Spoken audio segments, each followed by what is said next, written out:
Hi everyone. Today on I Think I Can Be Happier, we're talking with Jody LaVoie, who became a grief coach after the death of her husband. This is a really important conversation to listen to, even if you haven't experienced a loss like this. Because as you'll hear Jody share, humans are incredibly resilient, and it is possible to find meaning and joy even when life is incredibly challenging and feels like those things would never be possible. And before we get to that, make sure you subscribe for automatic downloads on your favorite podcast app so you can get our episodes right when they drop. Hi, Jody. Hello, Hannah and Amy. Hi, Jody. Welcome. Thank you. I'm happy to be here. Right. Yeah, thanks for joining us. Will you introduce yourself? I'm Jody LaVoie. I live outside of Chicago. I am an ex-big business person. I now run a small business. I'm a mother of 3 adult girls, and I am also a widow. And that's one of the reasons why we want to have you on today. In our podcast about happiness, you might not associate happiness with grief. I mean, those are two sort of things that I feel like are opposing concepts if you don't think about it more deeply than just a surface level.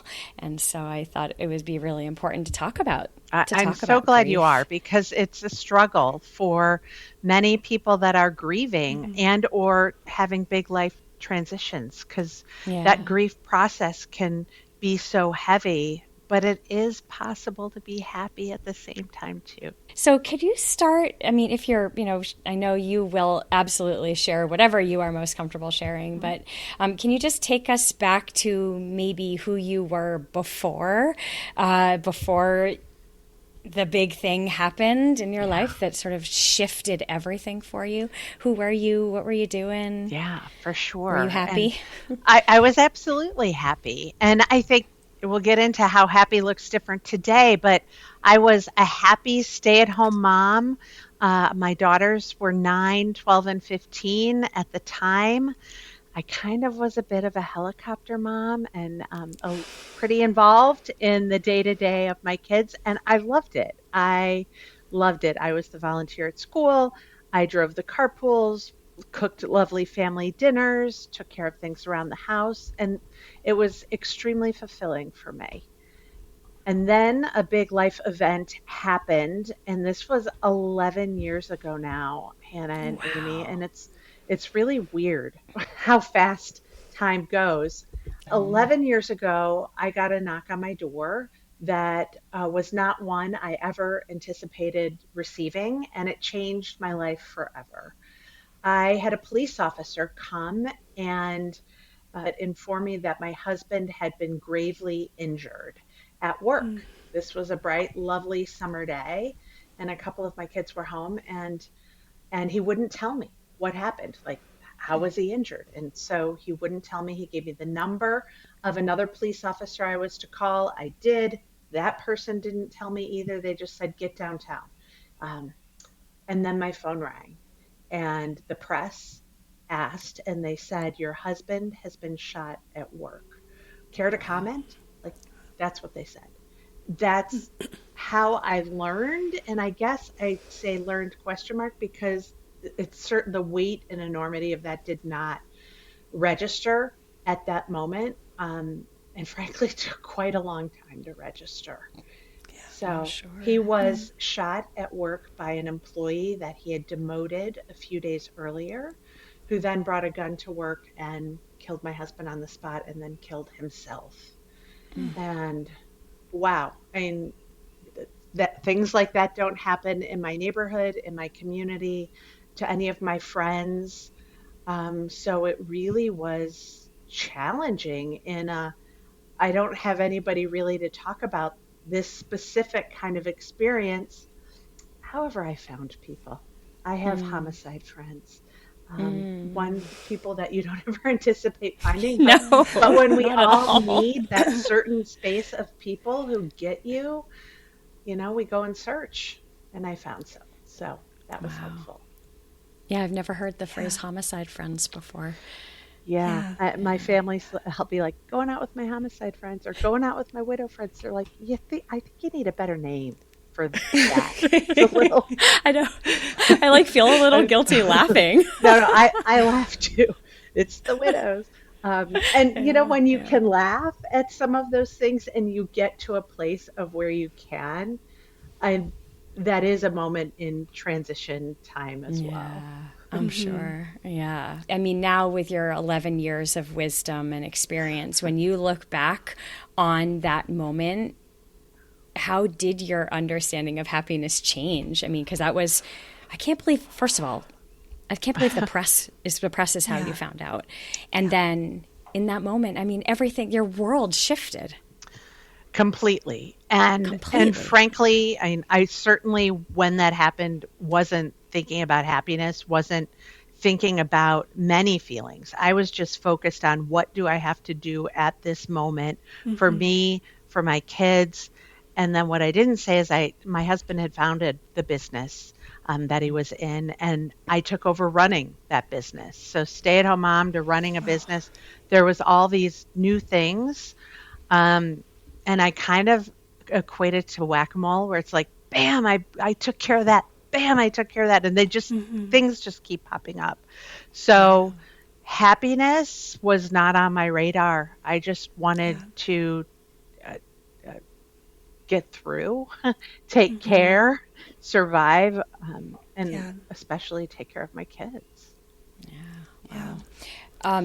So if you were to go back to that version of yourself and tell her, or maybe you do you go back to that version of yourself and tell her, like, like you're doing a good job and one day you will be able to feel Oh gosh, like more than if that? I were to compare, pre-loss experience to post-loss experience and who I was in both of those places, and the essence of me is the same, absolutely. But I don't sweat the small stuff. I mean, I'd get all worried about, like, the cupcakes weren't delivered on time. Okay. Doesn't really matter.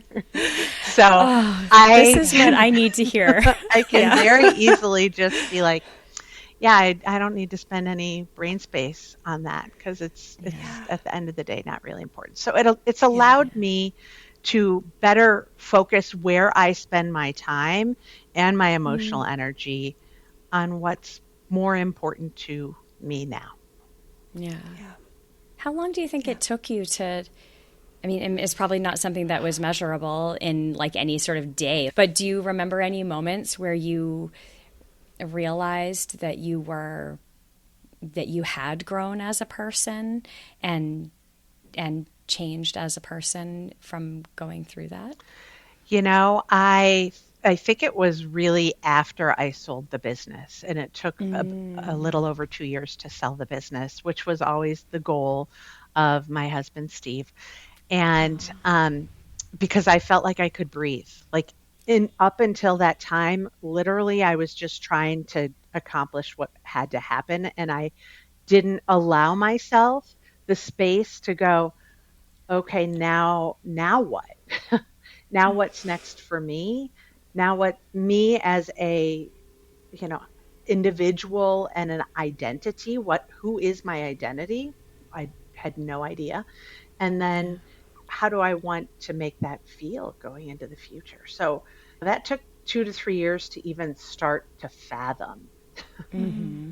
Yeah, because I imagine, like you said, I bet you were playing whack-a-mole in survival mode for those 2 to 3 years, and your kids were still little They at were that point. so little, and it makes me it makes me so sad on one side, but yet I am so proud on the other side of who my incredibly strong, capable daughters that have experienced a lot, like in addition to the things that happened with their dad and grief, and how they're each finding their own way through that, and how they're sharing their experience and or not sharing their experience, because each of them approach that differently. But it was incredibly hard, and I parented different. I'm sure.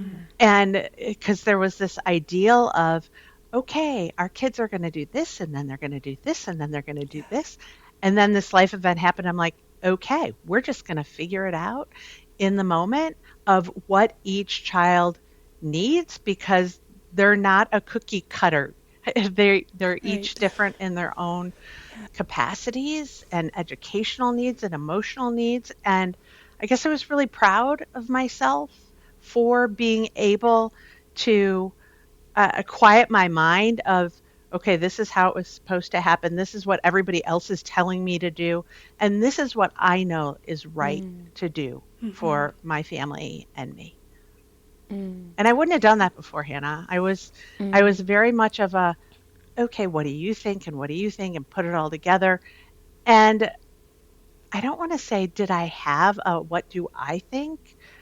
Certainly not as strong as it is now. I mean, I have definite opinions. I feel very capable. I and and I love that. Yeah. Yeah. It's a great thing to get out of that.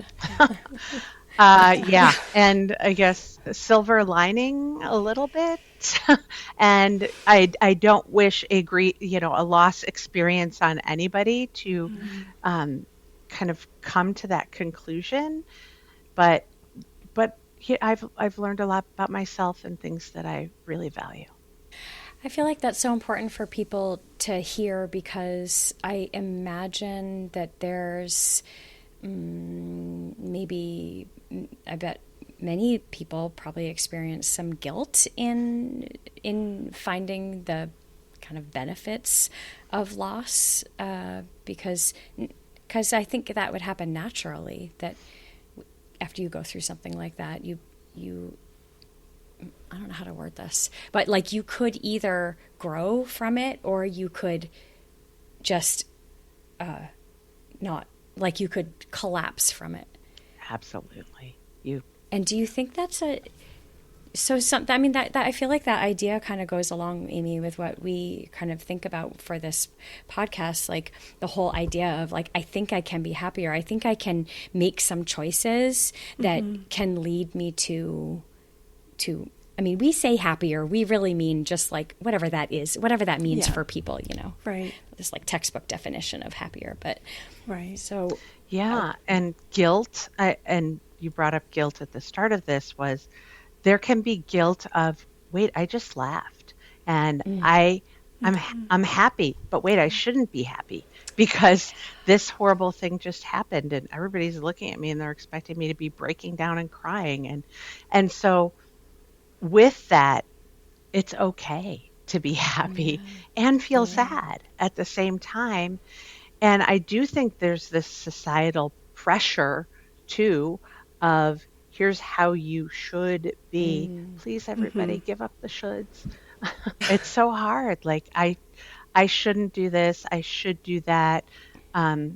Comparing, well, what I've been through isn't as bad as what they've been through, so I shouldn't be this.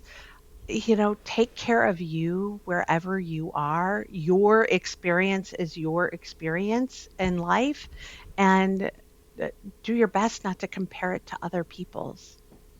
that reminds me of the idea that like grief is, there's like the stages of grief, and that it sounds like a process. But what I've experienced myself and what I have heard from other people, that it's not linear like that.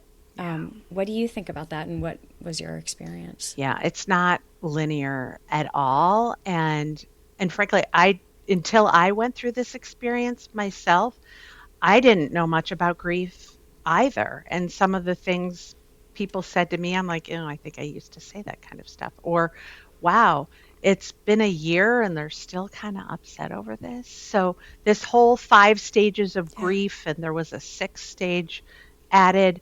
It's not like start here and then you move here and then you would move here. If only it were that easy. Like if there was a Right? roadmap for this, everybody, Yes. like we'd We all could be just like golden, be done with grief. right? Right. Check, check, check, check, check. I'm great. Yeah. So no. And in fact, like the stages, you could be having 3 of them in the same hour or the same 5 minutes. And that's okay, because you are experiencing what you need to be experiencing at that time for you. Yeah. Jody, you mentioned that, some of the things that people would say to you that you might have said in the past as well. Like, were there things that people said or did, like trying to help you at that time, that actually were not very helpful, or maybe, was super helpful? Absolutely. So comparing your own personal grief to somebody else's, I would have, I had somebody, and I don't mean to make light of this because this is very Yeah. important, but they came to me, they're like, when my dog died, I felt like this. And I mean, I felt incredible grief when my dog died, but grieving people would like you to listen. They're looking for Right. somebody to just lend an ear, not try to fix them.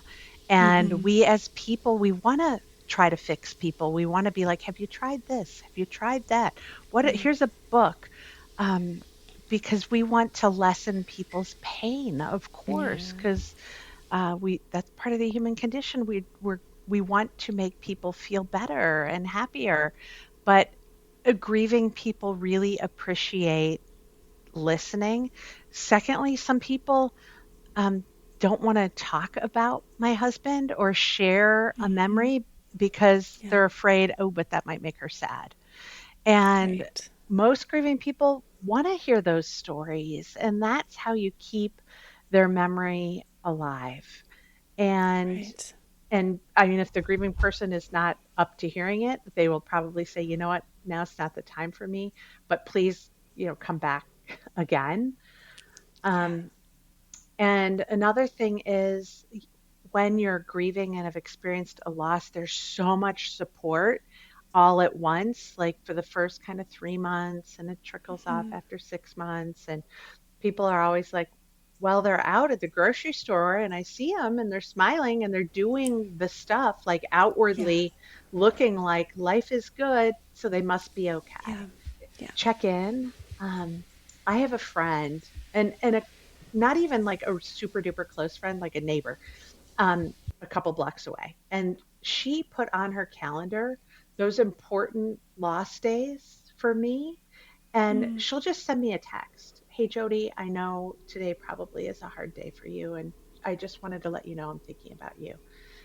Something even simple like that. Yeah.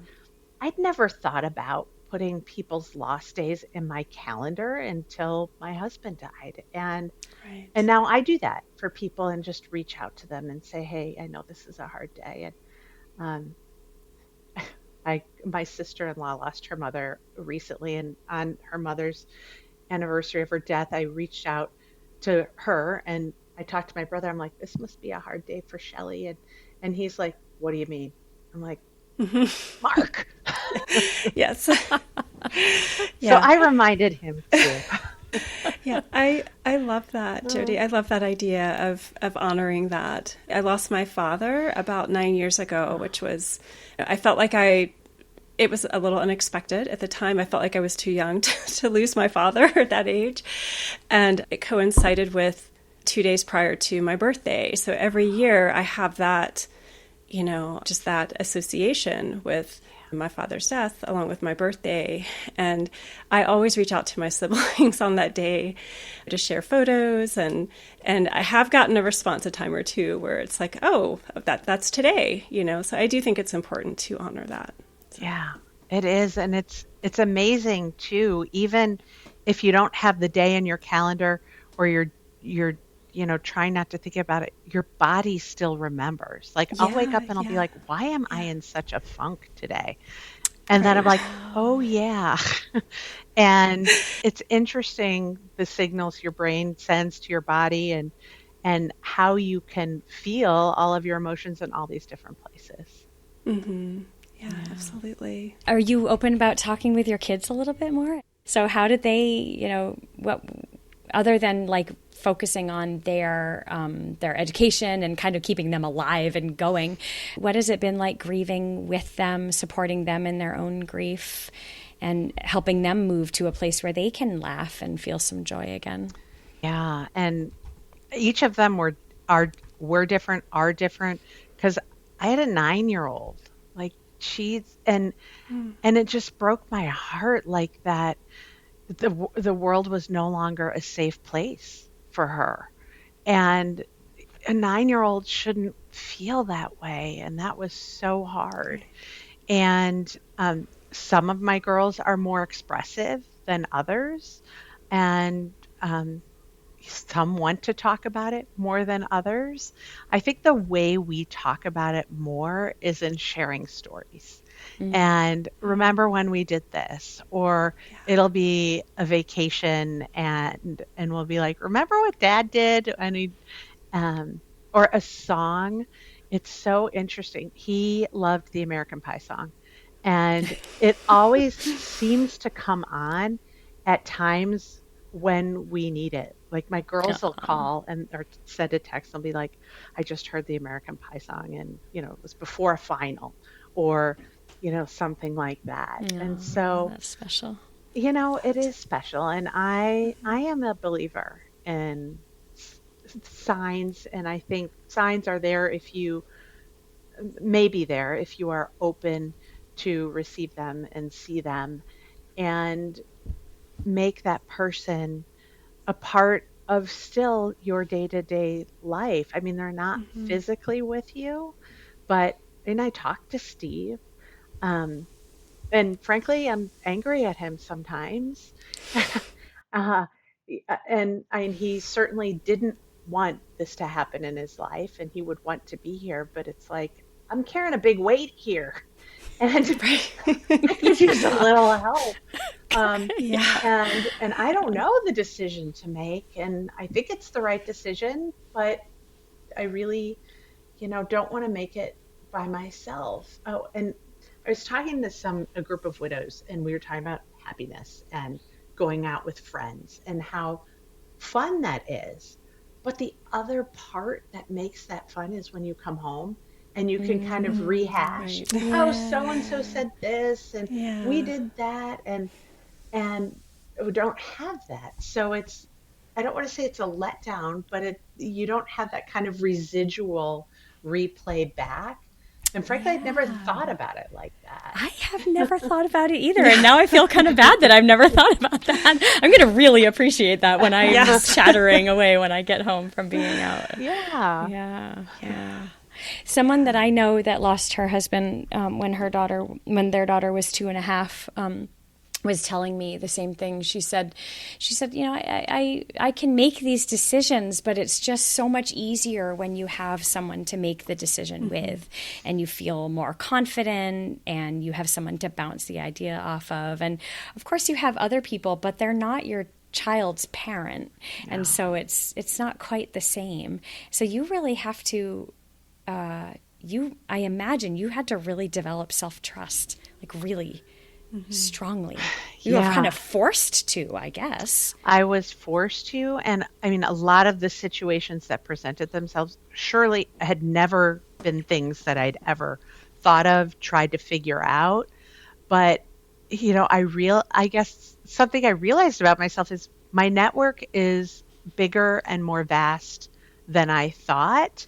Um, and remember, I was a stay-at-home mom. I took over our business. I didn't have a LinkedIn. I didn't think I had a network.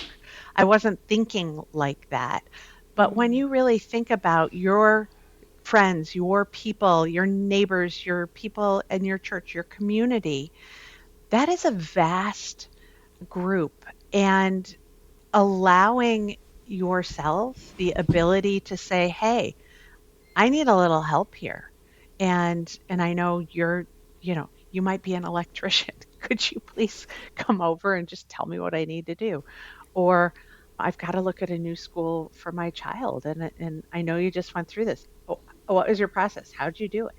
And so being open uh, to knowing what you don't know and being able to ask for help. And that's not easy. Jody, did Yeah. you share the story that your neighbor just started shoveling your driveway and then I just did it for years or something? That Oh was my you? gosh, that was me. And that was one of the biggest gifts ever. And I live outside of Chicago. It snows. It's cold. And so that very first snow, and here I am, I'm like, I have to figure out the snow blower.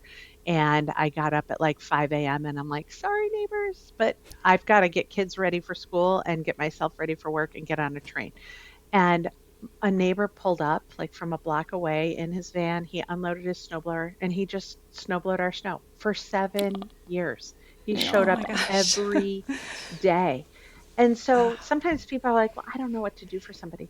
If you could shovel their snow or Yeah. plant, I had friends that planted my front planter on my porch for different Mm. holidays. And that was just lovely. I came home, I'm like, wow, it's Yeah. I beautiful. love that. Yeah, I know. And I feel like it goes back to how not even realizing the things that we do before, our life shifts so much. So I imagine there were lots of things that you discovered as you were living, like, oh, yeah, I guess this is something that Steve always did, or this is just something that was easier because he was here. For sure. And I think my brain would default on, okay, this is an investment decision. That is not me. That is Steve. And so I didn't attempt to try to understand because I just that was his job and this was my job. And so learning about all the things you have to learn about that maybe you're not the expert on in your household is challenging, but yet incredibly rewarding. To look back and go, I mean, I remember it was one of those days where I like open the kitchen cabinet and it falls off. And then I open the garbage and the garbage falls out. I'm like, okay, I can fix this. I have a screwdriver downstairs, you know? And then I would say to the girls, I'm like, okay, girls, we're going to fix stuff. Like, let's go get the tools and figure it out. And my kids really had to step up, Hannah and Amy, and they did. And I used to make their lunches every day. I couldn't make lunches every day, so Right. they had to start making their lunches every day. And even little small things along the way has made them more confident and capable and independent. And and they wouldn't have become who they are today had this experience not happened. Jody, thank you so much for everything you've shared so far. I'm curious, how do loss and grief contribute to a meaningful life? What do you think that relationship is between the two? Oh my gosh. So we're all going to experience loss and grief. And a large part of that depth of all the feelings we feel is because we were connected to someone, we've loved someone, and that change and that connection is so difficult, but yet it allows you to learn more about yourself too, because you have an opportunity, not that it is an So many opportunity. opportunities. Oh my gosh, every day it's like 5 million Yeah. opportunities. But Right. no, but it makes you reflect like, who am I really? Who Yeah. am I now? And you may not know who you are now, and that is okay. But just to start to kind of tiptoe around that question and experiment with, geez, I've never been in this position before. I don't know what to do, but try just one thing that might be different than what you've been doing Mm. and see how that feels. But having been through the loss and the grief that I have, I'd say I don't sweat the small stuff and I spend Hmm. time with people and experiences that are really meaningful to me. And if they're not, they're it's not worth me spending the time on. And so Right. I feel I feel lucky professionally too that I was given the space that I could take some time and go, okay, I sold the business. That was Steve's thing. And what is my thing now? And how to find your thing. Yeah. Yeah. I love that. Yeah. Thank you so much, Jody, for sharing that. Your story is really, one of the most extreme versions of the idea of thinking we can be happier. So what would you say to a listener who maybe feels like their own struggles, aren't big enough to justify feeling stuck? It's not a competition.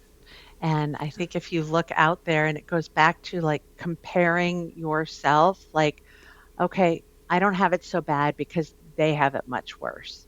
And there's no degrees. If you are not feeling in balance in yourself, then that's worth exploring and taking the time, and don't wait till there's a crisis to then, I guess, have to or be forced to out of life circumstances.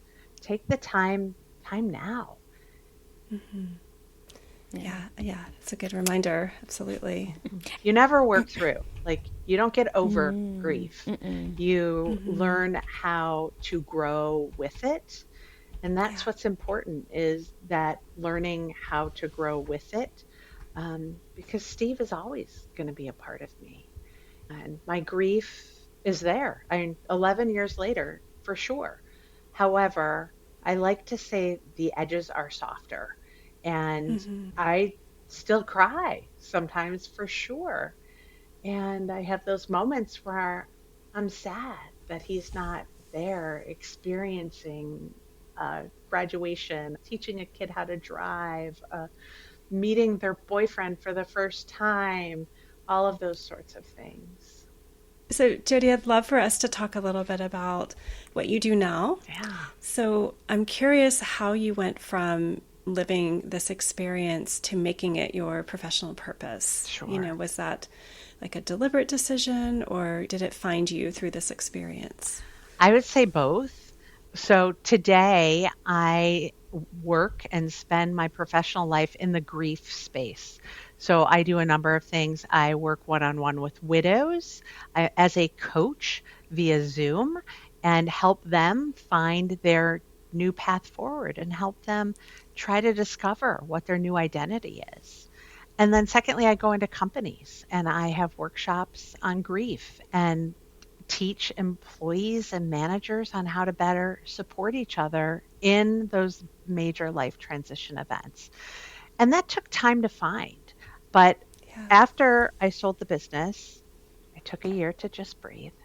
And then I really just started reflecting on where are spaces that bring me joy. And working with women brings me joy.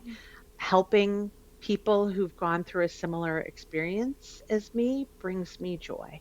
And so I first started with widow coaching because I knew that through my experience, and I went and got additional training and things to support that as well. It's incredibly fulfilling to see that self-discovery process that widows and others in grief and life transitions are experiencing. I love that you're able to be able to support other women in that capacity. Jody, how do you manage that in terms of, your own self-care and, just being able to sit with other people's grief at the level that you do? Yeah. It's an honor for me to be able to do that, because I also know there's plenty of people out there that don't feel comfortable in sitting with somebody else's grief. And that's what the person needs. They want somebody present to understand a similar experience. And so it absolutely fills my cup to do that. I balance that out of, okay, I'm not going to have 5 grieving clients back to back, because that's a little challenging. So I do sprinkle in other non-grief related work as well. And actually, when I first started and expressed to my family, and specifically my parents, that I wanted to go into this line of work, they're like, "Are you sure that's not going to make you too sad?" Because they didn't want me to feel down or sad or blue, and it really doesn't. I mean, I don't take on somebody else's grief. I walk beside them in that grief. love that. They're so lucky to have you, Jody. Yes. Yes. And I also want to say, you also publish a lot of blog posts. I really get a lot from the stuff that you write, even just for my life outside of the sort of area of grief. I think maybe one theme that we're even seeing through this is that there's a lot that you can learn about yourself that just comes from challenge, regardless of how that challenge is presented.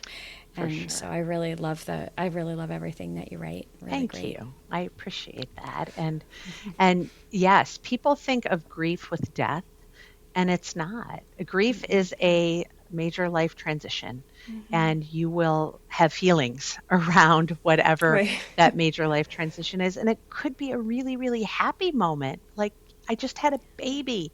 That's really, really happy. But now you're trying to figure out this life with this new person, and that's new and a little bumpy at the beginning.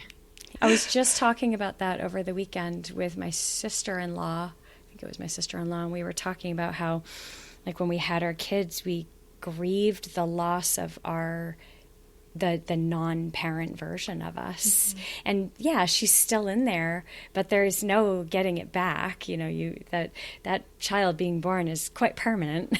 And so it is a form of grief. Yeah. Coming back to the idea of meaningful life, I do think that when we are able to choose to look at these challenges once we're out of the thick of it as opportunities. But I do think that we can start to see that, like, Steve's death has added a lot of meaning to your life. It's undeniable. It is. It absolutely is. And it is a part of what's shaped me, but it's not what defines me. And I am very comfortable saying I'm a widow. And frankly, I'm proud of that a little bit, because we had a fabulous marriage. And I like talking about the fact we had a fabulous marriage. And I wish I wasn't a widow, but I'm proud of at least the 17 years we did have together, and what we built together, and how we have a solid foundation for our family. And I was just talking with my kids this weekend about it. We have my last name is LaVoie. We have the LaVoie family values. I have published the LaVoie family values. There have been times when my kids are not living up to the LaVoie family values. And I'm like, remember this? Let's go back to that. That's great. Yeah. That reminds me, just this morning I was poking around on your website and I downloaded your guide to joy, your guide to joy for widows or for people going through grief or something like that. And I thought, wow, that's so great to see this written permission. It's written permission, which I think is probably really needed by a lot of people. It is, because there's that guilt of, I'm not supposed to enjoy life anymore. I'm not supposed to laugh. I'm not supposed to find another partner in life. And there's not supposed to's. You are able to create your life. Yeah. Great. All right. So we have some questions that we ask all of our guests. Great. So what does happiness look like today for you? Practically, specifically. And it's really being much more present in my life.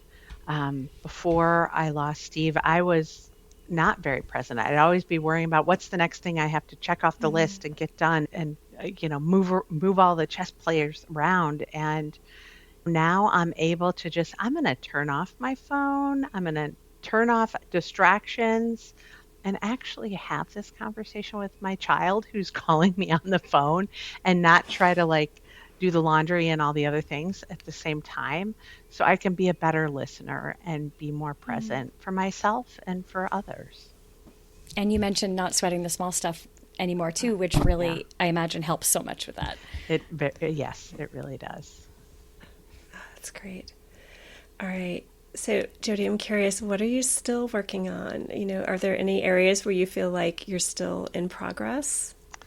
Oh gosh, always in progress. I think what I'm been exploring now, as well as I have over the years, I would like to find another romantic relationship. Mm. And it's challenging, but I am also learning about myself in that process of not only what is truly important for me, but ways I areas I might be holding back in with that and those relationships and exploring why. Yeah, yeah, Cool. Yeah. That's exciting. yeah. Good luck. Thank you. So, Jody, we like to end each of our episodes with each one of us sharing what's real for us this week. So, we're going to ask you to choose one question to respond Okay. to share something that's been hard for you lately, something you're working towards, and or something that's bringing you joy, something you might be looking forward to. Yeah. So I'll choose the joy side. I have been traveling a lot on the weekends, long weekends, to see my kids. They all have Nice. chosen to live in the South. Nobody wants to live up Oh. north, where I live, and it's just been so fun to just go see them in their separate spaces. But it also brings me joy, the connection they have with each other and how Mm, they'll just FaceTime each other or they'll send each other a little text without me even involved. I And love that. that connection that my girls have together brings me joy. Yeah. Oh, I love that. That's beautiful. Yeah. What about you, Yeah. Amy? What are you going to pick? I'm going to go with something I'm looking forward to as well because even though this week feels pretty busy in every way possible, I am so looking forward to next week. I'll be heading out for spring break with my daughter to do some college tours, and we will also be able to visit my son as well on one of those stops. So I'm really excited about having that time with her and to be able to see him in his element. So yeah, what Very about you, cool. Hannah? Oh, I'm going to bring it down a little bit, but I'm going to pick something Okay. that's been hard for me lately, but just because it's really on my mind, and it's actually a good thing that has led to a little bit of a challenge. I have been traveling for the past 2 weeks. I was home for 1 day or 1.5 days, and yesterday was my first full day back, and I don't do well without a buffer day, and I was not able to build in a buffer day, and I'm very grateful for the travel, and I will also be grateful when I'm all caught up. I find it, I was just talking to my therapist a little bit ago today, and I was just like, it's really challenging for me. I do not like to be not caught up, and so it's uncomfortable, but I'm getting there. I'm getting there one thing at a time. So, Yeah. Yeah. Do what you can, right? yeah. All right. Well, thanks so much, Jody. This has been really great. Thank you for sharing everything with us and Absolutely. Well, thank you for everything. inviting Yeah. me. You Yeah. ladies make it easy. Oh, Good. yeah, Jody, it was so wonderful to speak with you. Thank you so much. Oh, you're welcome. Thank you. Oh, Amy, that was such a great conversation. I'm so glad that we had Jody on. I know. I am too. I am too. That was so wonderful to just to hear her, to learn from her experience. Yeah, she's amazing. It's actually the second time I've gotten to interview her, and I feel like I just learned so much, even just the second time. And I also feel kind of inspired to take the lessons that Yeah. she's learned and apply them to my own life. As I feel like, as I said, like Yeah. things have been a little bit hard for me yesterday and today. And so I feel like I need to take that don't sweat the small stuff things Right. a little more Yes. seriously. And I think that might help me get through the day. So. Yeah, Hannah, I know. I love that you shared that because that's definitely like my big takeaway as well. Just as a parent, as another busy person, I think it's really, really helpful to keep that perspective of, yeah, don't sweat the small stuff. There's more important things, right? Yes, yes. All right. Well, thank you so much for listening, everybody. And check out the show notes for more information and Jody's contact information. The blog posts that I mentioned are down there too. And just a reminder that this podcast is not a substitute for professional mental health support. Please take care of yourself and reach out to a qualified licensed provider for help. And please reach out to us. We would love to hear from you. And for now, you can email us at hello@icanbehappier.com. And you can visit our website at icanbehappier.com.